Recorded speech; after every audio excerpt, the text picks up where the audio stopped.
Lieutenant colonel সহ অসংখ্য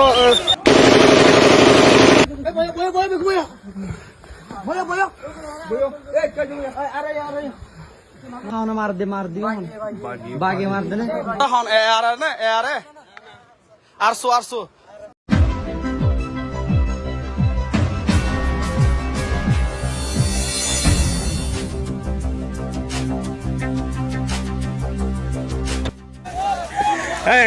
দর্শক আপনাদেরকে যেমনটি জানিয়েছিলাম আজকে সকালে মায়ানমারের বিভ্রাম ওই পারে গোলাগুলির ঘটনায় সশস্ত্র বিদ্রোহী গোষ্ঠী যারা গোলাগুলি করেছে তাদেরকে বিজিবি আটক করেছে, অর্থাৎ তাদেরকে বিজিবি আটক করেছে।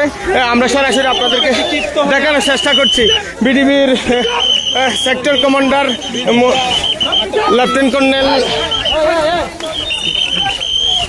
সহ অসংখ্য এখানে বিজিবি সেনাবাহিনী সহ অসংখ্য মানুষ এসেছেন। আমি আপনাদেরকে দেখানোর চেষ্টা করছি যারা গুলি করেছেন, যারা মায়ানমারের অভ্যন্তরে গুলি ফুটিয়েছেন তাদেরকে আটক করা হয়েছে।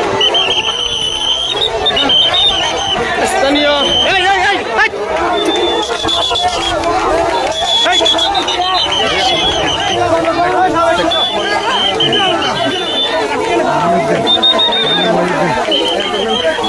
এখানে আমরা Ramu sector commander colonel Mohiuddin আহমেদকে দেখতে পাচ্ছি। ওনার নেতৃত্বে কিন্তু আটক করেছেন যারা মায়ানমারের বিদ্রোহী গোষ্ঠীরা গুলি করে এদেশে মানুষকে আহত করেছেন। তো আমরা আপনাদেরকে সরাসরি দেখানোর জন্য চেষ্টা করছি। প্রায় আটক করেছেন। তো আমরা যদি একটু দেখানোর চেষ্টা করছি, সরাসরি দেখানোর চেষ্টা করছি আপনাদেরকে, সরাসরি দেখানোর চেষ্টা করছি। বিজিবি আটক করে নিয়ে যাচ্ছে, পুলিশ রয়েছে, সাথে সাথে পুলিশও রয়েছে। যারা মায়ানমারের বিদ্রোহী গোষ্ঠী আরকান আর্মি এবং অন্যান্য বিদ্রোহী গোষ্ঠী যারা রয়েছেন তারা মায়ানমারের ওভার থেকে তারা গুলি করেছেন, বাংলাদেশের দিকে তাক করে তাদেরকে আটক করেছেন। কয়েকজন পুলিশ পাড়ি ইনচার্জ দেখা যাচ্ছে। পাশাপাশি আমরা আপনাদেরকে সরাসরি সংযুক্ত হয়েছি।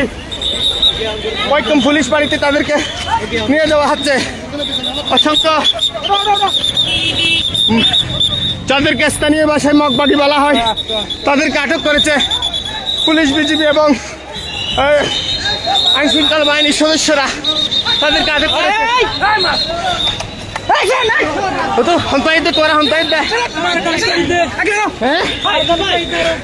আরকান কি আর গুলাগুলি কে হজম হজম মারা গিয়ে কি নাম এখানে মগবাগি হজম হয়েছে 17 ওরে গুলাগুলি তাদেরকে বলা হয়েছে। আমরা তাদের কাছ থেকে এখানে ভাই আমরা এতক্ষণ করছেন, আপনাদের প্রেস ব্রিফিং দেওয়া হবে না? ঠিক আছে, যে এখানে আটকে দেওয়া হচ্ছে যে আমরা আইন শৃঙ্খলা বাহিনীর সদস্য যারা রয়েছে তাদেরকে একটু দেখানোর চেষ্টা করছি। এখানে হোয়াইট টং পুলিশ বাড়িতে তাদেরকে নিয়ে আসা হয়েছে এবং আইন শৃঙ্খলা বাহিনীর অসংখ্য গাড়ি কিন্তু এখানে এসে টোটাল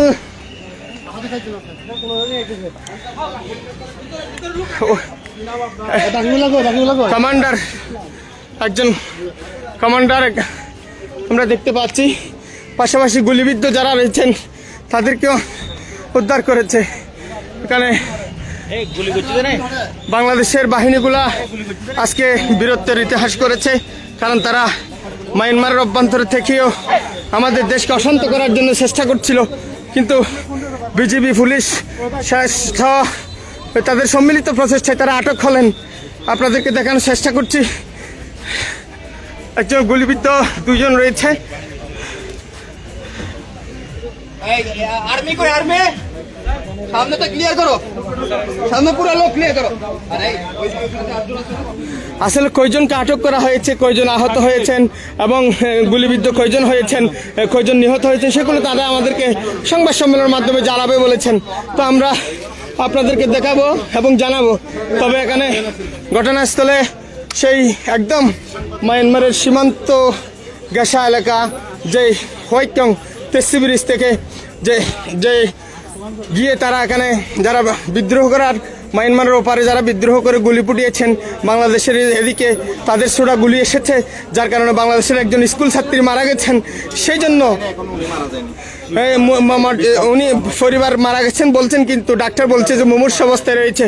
সেটি আমরা জেনেছি পরিবারের সূত্রে, এবং তার দাদা আমাদেরকে যতটুকু জানিয়েছেন তাকে কক্সবাজার থেকে চট্টগ্রামে মুমূর্ষু অবস্থায় রেফার করা হয়েছে, এরকম কিন্তু তারা আমাদেরকে জানিয়েছেন।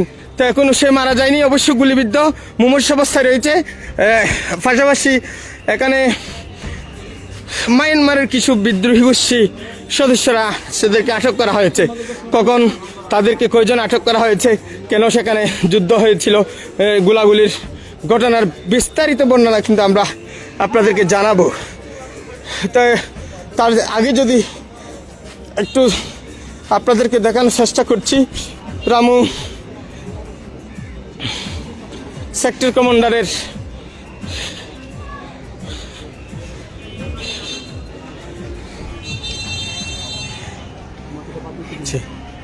দেখছেন আপনারা ইতিমধ্যে লেফটেন্যান্ট কর্নেল মহিউদ্দিন খান আহমদের নেতৃত্বে কিন্তু তাদেরকে আটক করা হয়েছে, যারা সীমান্তের মধ্যে থেকে বাংলাদেশের অস্থিতিশীলতা করার জন্য চেষ্টা করেছিলেন। তো সকালে তিনি এসে সশরীরে গিয়ে তাদেরকে আটক করেন। সমস্যার কারণে দুঃখ প্রকাশ করছি। আসলে তাদের সেই তো স্থানীয় যারা রয়েছেন তাদের বারবার একটি অভিযোগ, সেটা হচ্ছে যখন নাপ নদীর পাড়ে নামেন মাছ শিকারের জন্য, তখন মায়ানমারের বিদ্রোহী গোষ্ঠীর সদস্য যারা রয়েছেন তারা তাদেরকে আটক করে নিয়ে যান, অপহরণ করে নিয়ে যান, এবং পরবর্তীতে মুক্তিপণ দিলেই ছাড় দেন, না হয় তাদেরকে মেরে ফেলেন, এরকম একটি আমাদেরকে স্থানীয় দাবি করেছেন। কিন্তু আজকে বিজিবি সরাসরি গিয়ে তাদেরকে, যারা সীমান্তে অস্থিতিশীল পরিবেশ তৈরি করছিল, তাদেরকে আটক করেছে। কতজন আটক করেছে, কতজন গুলিবিদ্ধ হয়েছেন এবং কতজনকে সেখানে নিহত হয়েছেন সেগুলো বিস্তারিত তারা সংবাদ সম্মেলনের মাধ্যমে জানাবেন বলছেন। তো আমি ওয়াইকং পুলিশ বাড়িতে রয়েছি, পাশাপাশি আপনাদেরকে একটু দেখানোর জন্য চেষ্টা করছি। সকাল থেকে কিন্তু একটি বিষয় যদি আপনাদেরকে বলি, আজ রাত থেকে মুহুমুহু গুলির শব্দে সীমান্তের ওপার মায়ানমারের একটি অঞ্চল কেঁপে উঠেছিল। পরবর্তীতে সেটি সেখান থেকে গোলা এবং মোটর শেলের সেই বিভিন্ন অংশ ছুটে এসে আমাদের এলাকায় পড়ে, এবং একজন ছাত্রী গুরুতর আহত হয়ে চট্টগ্রাম মেডিকেল কলেজ হাসপাতালে প্রেরণ করেছেন কক্সবাজার থেকে, সেটিও আমরা জেনেছি। এবং একটি যদি জানানোর চেষ্টা করি, এখানে সকাল থেকে রাস্তা যে অবরোধ ছিল, টেকনাফ কক্সবাজার মহাসড়ক অবরোধ ছিল, সেটি আবার পুলিশ, সেনাবাহিনী, বিজিবি, নৌবাহিনী সহ এবং স্থানীয় সাবেক এমপি শাহজাহান চৌধুরী ও রাজনৈতিক নেতৃবৃন্দরা এসে সেটি তাদেরকে বুঝিয়ে সড়ক মুক্ত করেছে। এখন সড়কের যান চলাচল স্বাভাবিক হয়েছে। কিন্তু তৎমধ্যে ওই যারা মিয়ানমারের বিচ্ছিন্নতাবাদী সংগঠন রয়েছে তাদের অধিকাংশ বিপুল পরিমাণ সদস্য আটক করেছেন। তাদের মধ্যে কয়েকজন গুলিবিদ্ধ হয়েছেন। তারা কতজনকে আটক করেছে, কতজন গুলিবিদ্ধ হয়েছে অথবা কতজন নিহত হয়েছে, এগুলো তারা সংবাদ সম্মেলনের মাধ্যমে আমাদেরকে অবশ্যই জানাবেন। তার আগে আমি আপনাদেরকে একটু জানানোর চেষ্টা করছি, যারা মায়ানমারের ওপার থেকে গুলি করে দেশের ভিতরে অস্থিতিশীল তৈরি করার জন্য চেষ্টা করছিল, তাদেরকে কিন্তু বিজিবি আটক করেছে, সেটি আমরা কিন্তু জেনেছি। তো আমাদেরকে তারা সংবাদ সম্মেলনের মাধ্যমে সব কিছু জানাবেন। তার আগ পর্যন্ত আপনাদেরকে এতটুকু জানালাম। এবং তার আগে রোহিঙ্গা 2017 সালে রোহিঙ্গা আসার পর থেকে আমাদের বাংলাদেশের যে মানবিক আশ্রয় দিয়েছিল, এরপর থেকে বিভিন্ন অপরাধ কর্মকাণ্ড শুরু হয় তাদের সাথে এবং তাদের সংমিশ্রণে, যেগুলো পরবর্তীতে বড় আকারে রূপ ধারণ করেছে। তো আমরা দেখতে পাচ্ছি পুলিশ পাড়ার ইনচার্জকে